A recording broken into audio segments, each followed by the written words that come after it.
Hello Gemini, Sun, Moon, Rising, and Venus sign. Sana po ay nasa mabuti kayong kalagayan. My name is Suzy and welcome back po sa Star Tarot. Ito po ang inyong daily messages reading for September 3. At general reading po ito, kaya hindi ito mag-resonate sa lahat. Kunin nyo lang po kung ano ang sasakto sa inyong sitwasyon. At maraming salamat po sa inyong patuloy na pagsuporta sa ating channel. I truly appreciate that. God bless you. And kung bago naman po kayo rito, welcome na welcome po kayo rito. And maraming salamat po sa inyong pagbisita. So Gemini, paunang mensahe ninyo ay up from the depths. Ayan, so you are about to release difficulty na pinagdadaanan ninyo sa buhay, no? You are rising above from your situation. You are rising like phoenix rising. Talagang tagumpay, no? Tagumpay. Kumbaga, nalusutan nyo na ang problema, nahanapan nyo na ng solusyon ang kung ano man ang difficulty or challenges sa buhay na inyong pinagdadaanan dito. And now you are ready to rise above your situation as a victor. So this is such a beautiful message para sa inyong Gemini kasi very optimistic. No, very optimistic ang hatid na mensahe nito para sa inyo. Kasi parang there is a new beginning, no, na naghihintay sa inyo.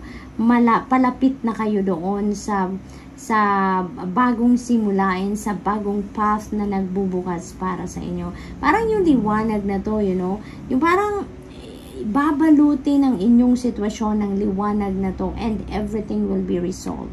Kung ano man ang problema ninyo, sa relationship man yan, sa trabaho man yan, financial problems, kahit ano ang sitwasyon na pinagdadaanan ninyo medyo difficult, you know, the end is near.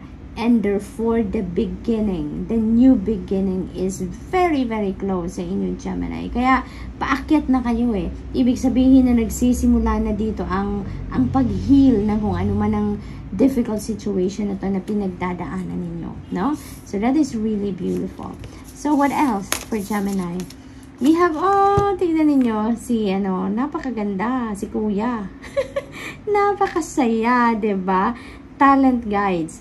Ayan. So, maybe yung iba sa inyo dito, you know, are seeking for teachers, looking for mentors, looking for counselors then, or maybe looking for someone that can teach you, enhance your talents, your skills, yung mga ganon, ano? And maybe, ang iba talaga sa inyo ngayon is focusing on enhancing your talents, no? Honing your talents dito. Kaya naman, excited si Kuya, diba? Excited na excited because this may be one of the talent guides na hinahanap ninyo. This may be the person na very excited na makita ka, na makilala ka. It's because you are full of talent, diba? You are full of talent at para kang isang fountain of talents na maaaring marami kang iba't ibang kayang gawin, no? Gemini, yun ang napipick up ko, Gemini. Parang meron ako nakikitang tumutugtog ng piano, no? So, if this message resonates with you, if you are the one na maaaring nagpe-play ka talaga ng piano sa ngayon, or maaaring you're shopping for a piano, for an organ, or maaaring nagbabasa ka ng, you know, may nakikita kang piano ngayon, whatever the case may be, basta ang piano or organ is present, you know, this is a very important message for you. There is some kind of messages na para sa iyo talaga dito sa reading na to, no, Gemini? So, maaari talaga na ang iba sa inyo are calling on your talent guides talaga to help you find the right teacher, the best teacher, or the right mentor para sa iyo, no? So, maybe ganun ang sitwasyon ng iba sa inyo dito. So, good luck, no? Mahahanap ninyo yan na makakatulong sa inyong maging magaling, no? Maging magaling sa kung ano man ang talent na meron kayo. So, we have ascended masters. Ayan, devoted spirits with specific intentions. Maaring ang iba sa inyo dito, Gemini, no? May mga specific saints kayo or or different kinds of ascended masters na you are praying for, or maaring devotee kayo ng mga ganon, no? Maaring lagi kayong nagdadasal, lagi kayong nagpe-pray ng novena sa kanila, maaring ganon ang ganap ng iba sa inyo dito. You are highly connected with the ascended masters, no? At lalong-lalo na doon sa mga sitwasyon ninyo sa buhay, depende sa inyong kinalalagyan, maaring dito sa difficulty na pinagdadaanan ng iba sa inyo, you are praying to specific saint, maaring ganon. Yun ang aking napipick up dito, and you believe and you know na talagang yung prayers mo were heard, no? Yung prayers mo talagang sinagot talaga ng Panginoon at ng mga saints na talagang pinagdadasalan mo lagi. So this is really a beautiful connection between you and the spirit realm, Gemini. Yun ang aking napipick up dito. Kasi parang there is a powerful energy na bumalot sa inyo at some point recently, no? Kaya nagkaroon ka dito ng sitwasyon na ganito, no? Na makalayo ka or masolusyonan, ma-resolve mo kung ano man ang mga difficulty na pinagdadaanan ninyo sa buhay because of those connections na binild ninyo with the divine universe, with God and your ascended masters, no? So Gemini, that's all I have for you for today. I hope nakatulong ang mga mensaheng ito in some way. Thank you for watching. Love and light. Namaste. Hello Libra, Sun, Moon, Rising, and Venus sign. Sana po ay nasa mabuti kayong kalagayan. My name is Suzy and welcome back po sa Star Tarot. Ito po ang inyong daily messages reading for September 3. At general reading po ito, kaya hindi ito magre-resonate sa lahat. Kunin nyo lang po kung ano ang sasakto sa inyong sitwasyon. At maraming salamat din po sa inyong patuloy na pagsuporta sa ating channel. I truly appreciate that. God bless you all po. At kung bago naman po kayo rito, sobrang welcome kayo rito po sa ating channel. At maraming salamat po sa inyong pagbisita. Thank you. So, tingnan natin kung ano ang mga mensahe para sa inyo sa araw na to. Libra, we have soulful appreciation, no? Heartfelt gratitude. Yun ang maaaring nararamdaman ng karamihan sa inyo dito, Libra, because maaaring you have received a beautiful blessing talaga. Kaya naman, hindi nyo papalampasin ang pasasalamat ninyo, no? Sa napakagandang blessing na yan. At kayo ay talagang buong pusong nagpapasalamat, no? And this is also a reminder, no, for you, Libra, na hindi lang yung kaperahan, hindi lang yung malalaking, yung mga grand, no, na blessings ang dapat nating ipagpasalamat. Tulad ng pinapakita ng card na to, 'di ba? Golden coins, 'di ba? Napakabigat nila kasi that is a metal. Pero ang mas mataas siya kaysa dito sa butterfly, 'di ba? Yung scales na to kasi yung butterfly lightweight versus the weight of these coins which is a metal, 'di ba? Pero tingnan niyo, mas mabigat ang butterfly kaysa sa coins, 'di ba? So parang sinasabi nito sa inyo na hindi lang yung mga grand na bagay or blessings ang dapat na ipagpasalamat natin, but even those golden opportunities, no? Even those things na masasabi nating small by quantity, kailangan pa rin nating ipagpasalamat. Wala sa laki or wala sa bigat or wala sa klase ng blessing na binibigay sa atin ng Panginoon ang pagpapasalamat. Everything, 'di ba? Dapat lahat natin ipagpapasalamat, maliit o malaki man, grand o hindi, 'di ba?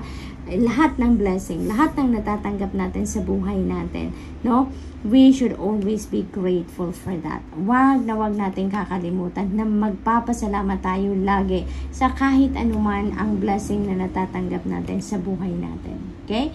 At lagi ninyong tatandaan po, Libra, no? Yung gratitude is like a susi, no? Parang susi yan. Pag lagi tayo nagpapasalamat, the more grateful we are, mas maraming blessings ang dumadating sa akin. Kasi yung gratitude natin, that is like a susi na nagbubukas yan ng mas malaking gates, ng mas malaking pinto, no, ng universe, at para doon sa mas madaming blessing, para mas maraming abundance and prosperity ang marireceive natin, no? Kaya napakahalaga na maging grateful tayo sa lahat, no, sa kahit anuman na natatanggap natin. So we have prophets and ancient seers. Maaring ang iba sa inyo dito, Libra, maaring nagkukonsulta talaga kayo sa mga seers, sa mga sabihin na nating mga manghuhula, no? Maaring talagang nagkukonsulta kayo dyan, maaring gumagawa talaga kayo ng one-on-one na reading, yung mga gano'n, no? At nagpapagabay talaga kayo. So, yun ang akin napipick up dito.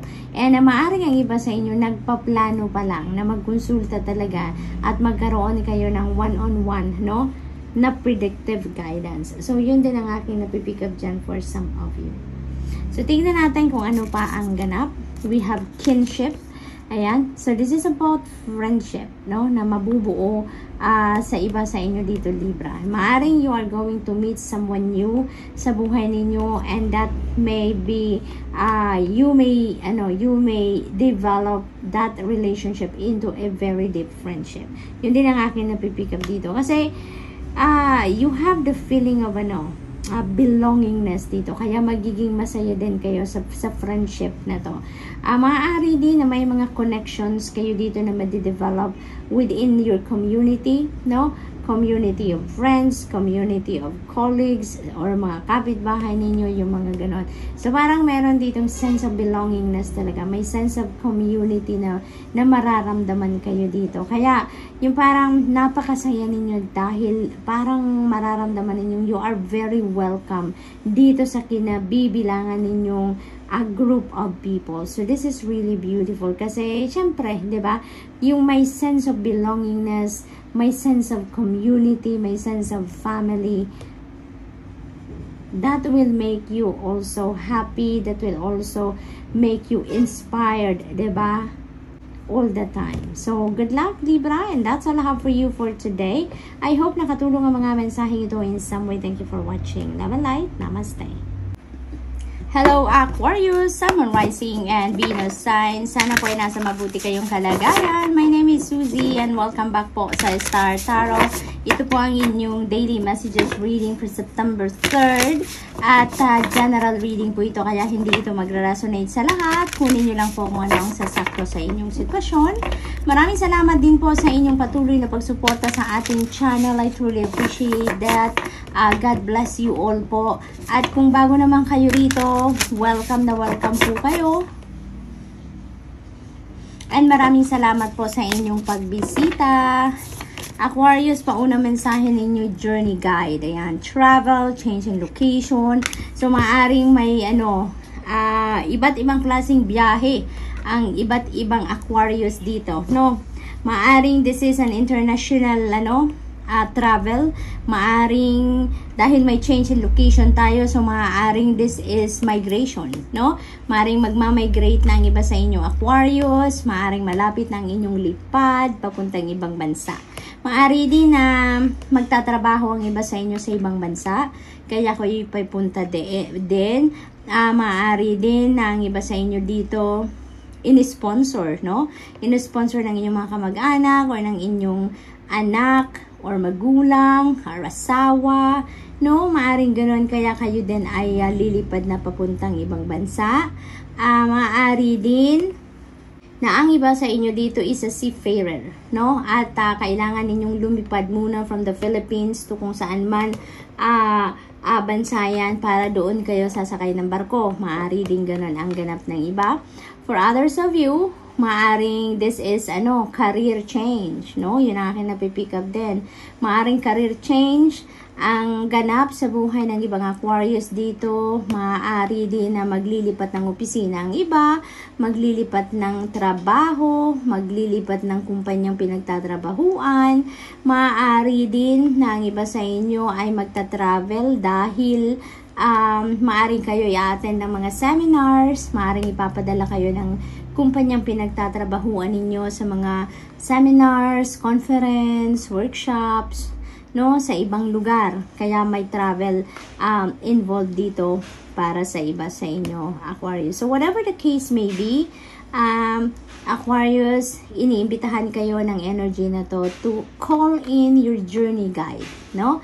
Call in your journey guide para po na maasistihan kayo sa inyong pagta-travel, na maging safe kayo, maging maayos ang inyong pagta-travel, maging smooth lang ang inyong pagbabiyahe. Kukuha ninyo ng mga tickets, plane tickets, or you know, yung kahit na magbubook lang kayo, 'di ba? Magbubook kayo ng seat, 'di ba? Para mahanap ninyo or magabayan kayo, maibigay sa inyo ang magandang seat, no? Yung ganoon. So, call in your journey guide. We also have talent guides. You know what, Aquarius? Napakaganda nito, no? Kasi ano kayo yung ginagabayan talaga kayo. Nandyan ang spirit realm sa inyo para lagi kayong bantayan, gabayan. You're being watched over. Kasi ito na mga guides, no? Mga spirit guides ninyo. Yung journey guide. Ngayon naman, sa isang card, talent guides. So, maaari din ang iba sa inyo, you know, naghahanap din ng mga mentors, naghahanap ng teachers, maghahanap ng mga makakatulong sa inyo para ma-enhance or ma-hone ang mga talents ninyo at this time, no? So, napakaganda, napakaganda. Kasi talagang naniniwala kayo na kapag kayo ay magdasal, kapag kayo ay tumawag, no, sa spirit realm, specifically sa journey guide ninyo at sa talent guides ninyo, matutulungan talaga kayong mahanap kung ano ang kailangan ninyo. You will be guided to those people talaga na makakatulong sa inyo sa kung ano man ang pangangailangan ninyo. And in this case, sa inyong pagbabiyahe at sa inyong mga pag-i-enhance or pag-hone ng inyong mga talents. So, tignan natin kung ano pa. We have relaxation. Ayan. Peaceful pursuit, happy times. Napakaganda, no? This is a time for happiness, a time for joy for most of you, Aquarius. Napakaganda. Maari din ang biyaheng ito, no, is for you to take a vacation. Maaring ang iba sa inyo talaga ay magbabakasyon sa ibang bansa, maaring magbabakasyon sa ibang lugar, you know, by the beach, maaring ganon. At doon kayo magra-relax, no? You are going to try to find the element of peace somewhere else, no? Na yung parang away doon sa kung saan man kayo nagtatrabaho, kung saan kayo nakatira. Yung mga ganon para naman maiba naman ang inyong environment.